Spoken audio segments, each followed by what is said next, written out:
Haleluya, puji Tuhan, salam sejahtera Bapak, Ibu, Saudara-saudari, keluarga GPD Ilsatnya Magelang. Tuhan Yesus memberkati. Rise up, bangkit, bergerak, berdampak. Hari ini kita akan kembali bersama-sama belajar firman Tuhan. Dan pembacaan kita ada di dalam Imamat pasal yang ke-10. Saya akan membacakan Imamat 10 ayat yang pertama. Demikian bunyi firman Tuhan. Kemudian anak-anak Harun, Nadab dan Abihu, masing-masing mengambil perbaraannya, membubuh api ke dalamnya, serta menaruh ukupan di atas api itu.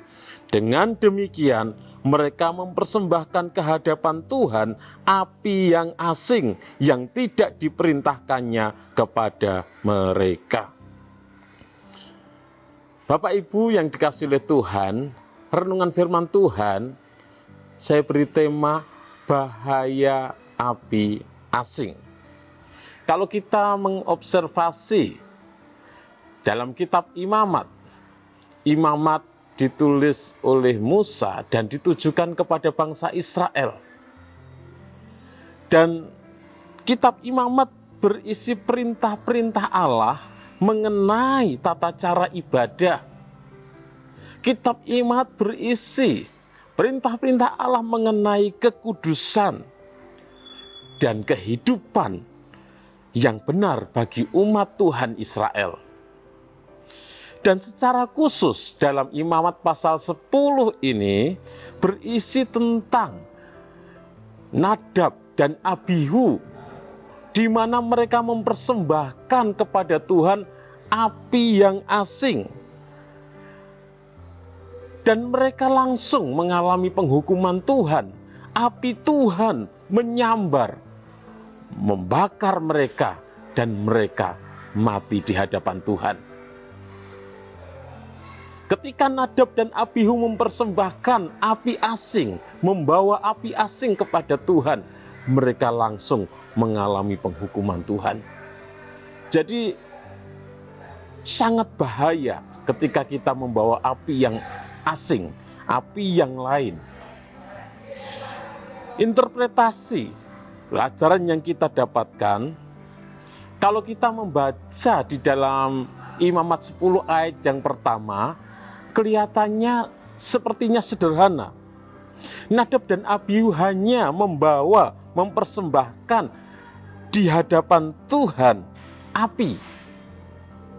Tetapi firman Tuhan menegaskan bahwa api itu adalah api yang lain atau api asing, api yang tidak diperintahkan oleh Tuhan. Dan dari sini kita belajar bahwa Allah memperhatikan bukan hanya apa yang kita lakukan dalam ibadah, tetapi juga bagaimana cara kita melakukannya. Allah memperhatikan bukan hanya apa yang kita lakukan dalam ibadah, tapi bagaimana cara kita melakukannya. Api asing itu berbicara tentang ibadah menurut selera manusia. Ibadah menurut keinginan manusia, kesukaan manusia. Oh, saya maunya seperti ini. Nadab dan Abihu adalah imam. Mereka anak dari Imam Harun. Mereka adalah imam-imam, orang-orang yang dipilih untuk melayani Tuhan. Dan tentunya Harun sudah mengajar anak-anak mereka bagaimana melayani Tuhan, bagaimana caranya, apa yang Tuhan perintahkan. Jadi mereka sudah tahu aturan-aturan yang Tuhan inginkan ketika mempersembahkan ukupan, mempersembahkan kurban, beribadah kepada Tuhan. Tetapi Nadab dan Abihu mengabaikan aturan Tuhan. Mereka mungkin berpikir api ini sama saja. Toh api ini juga tetap untuk Tuhan, dipersembahkan untuk Tuhan. Tetapi Allah berkata, itu bukan yang aku perintahkan. Pelajaran penting bagi kita, ibadah tidak boleh mengikuti keinginan kita, manusia. Ibadah tidak boleh mengikuti selera kita.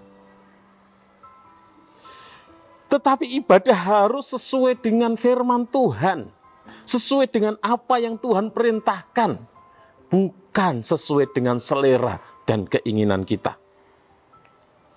Api asing melambangkan kreativitas yang salah arah di dalam ibadah, yang menggantikan ketaatan dengan kesukaan pribadi.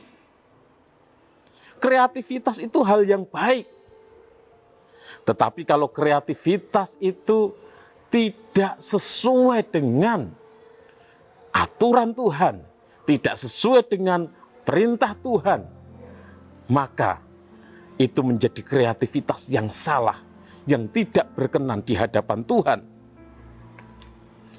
Kadang ada orang yang berkata, yang penting tulus. Datang kepada Tuhan yang penting tulus. Tetapi Tuhan mengajar bahwa tulus saja tidak cukup. Harus benar di hadapan Tuhan. Tulus saja tidak cukup. Tulus, tapi kalau tidak sesuai dengan perintah Tuhan, tidak sesuai dengan aturan Tuhan, Tuhan tidak berkenan. Tuhan mau kita umat-umat Tuhan datang kepada Tuhan. Memang harus dengan hati yang tulus, tetapi juga harus benar, sesuai dengan perintah Tuhan, sesuai dengan aturan Tuhan. Yesus berkata di dalam Yohanes 14 ayat 23, jika seorang mengasihi aku, ia akan menuruti firman-Ku.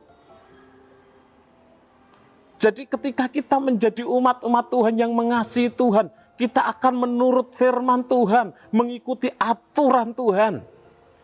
Bukan mengikuti selera kita, keinginan kita. Yang selanjutnya, api asing itu berbahaya. Ketika Nadab dan Abihu mempersembahkan api asing, mereka mengabaikan perintah Tuhan. Api asing itu membawa konsekuensi yang berat, di mana Nadab dan Abihu mati di hadapan Tuhan. Di dalam Imamat 10 ayat yang kedua dituliskan, maka keluarlah api dari hadapan Tuhan, lalu menghanguskan keduanya, sehingga mati di hadapan Tuhan. Ini sebuah peringatan yang keras bagi kita, bahwa mengabaikan perintah Tuhan adalah dosa yang sangat serius.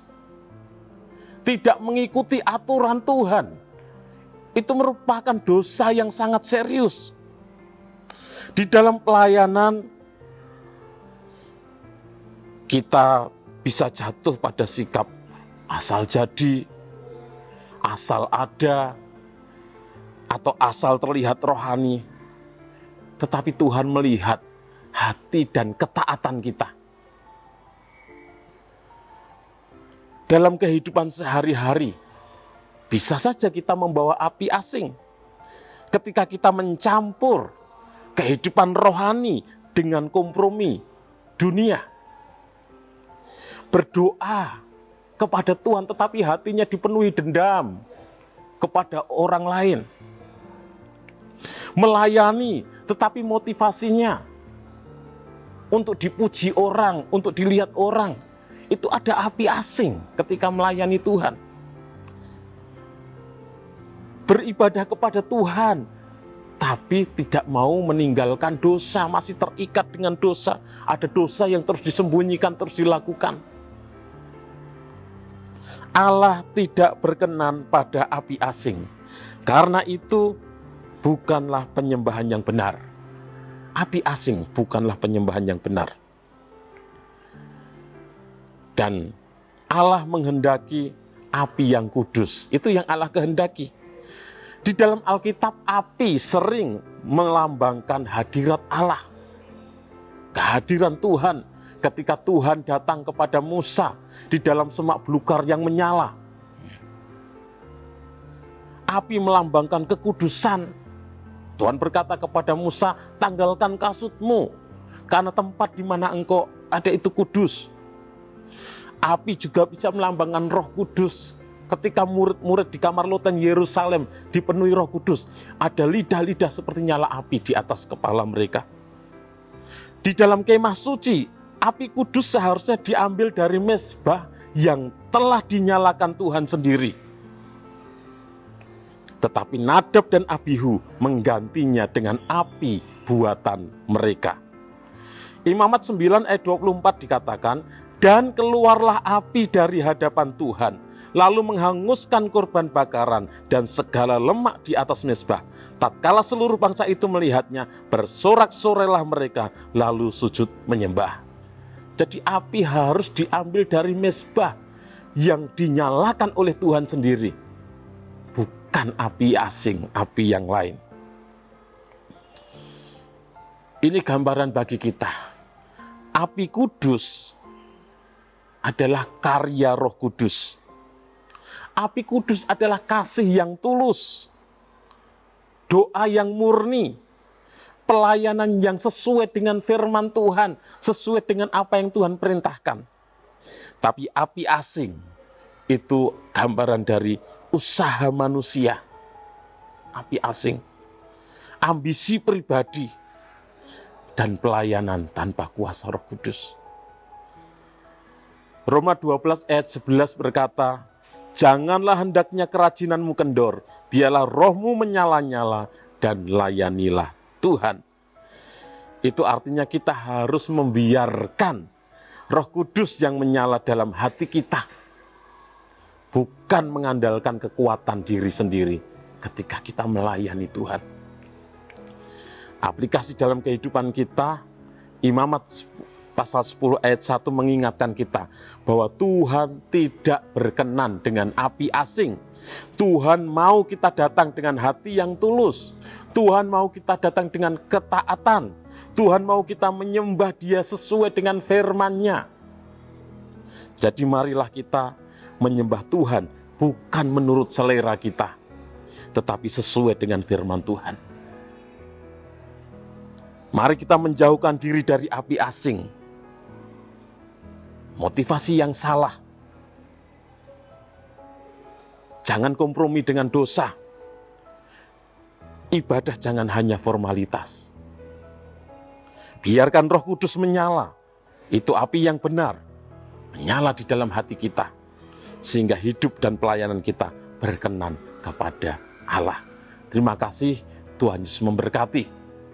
Bagi Bapak Ibu Saudara yang ingin didoakan dengan pokok doa tertentu atau ingin menyampaikan kesaksian, dapat menyalurkan melalui chat WhatsApp di nomor 0813 2742 0088. Mari kita berdoa.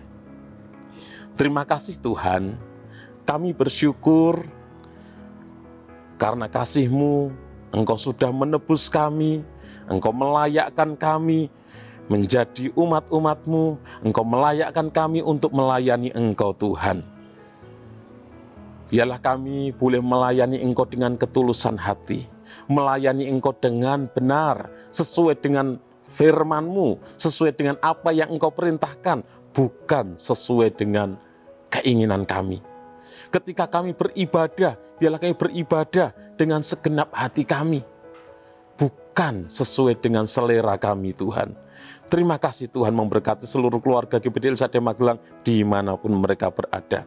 Kami keluarga GPD Ilsade Magelang yang berlindung padamu akan bersukacita, akan bersorak-sorai selama-lamanya, karena Engkau menaungi kami, dan karena Engkau akan bersukaria yang mengasihi nama-Mu.